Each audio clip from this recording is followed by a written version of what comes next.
Manajemen PSM Makassar belum mengancang-ancang rekrut pemain.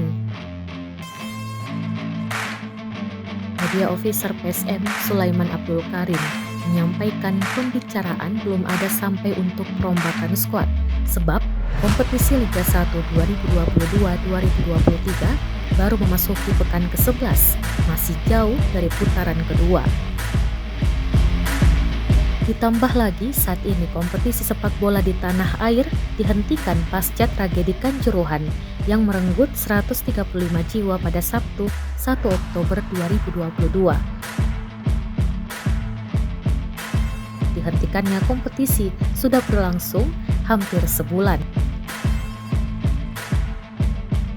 Pria akrab disapa Sule ini mengatakan untuk perombakan skuad di PSM kini menjadi kewenangan pelatih yang membahas. Seandainya Liga 1 tidak dihentikan, kasta tertinggi sepak bola Indonesia sudah memasuki pekan ke-15, artinya 2 pertandingan lagi putaran pertama selesai.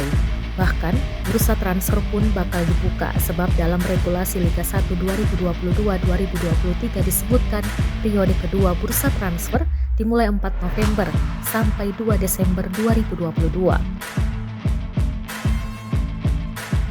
Skuad PSM sejauh ini tampil garang di Liga 1 musim ini. Dalam Jan Klin CS belum terkalahkan dari 10 laga, kantongi 6 kemenangan dan 4 hasil imbang. Bertengger di peringkat 3 klasemen dengan 22 poin.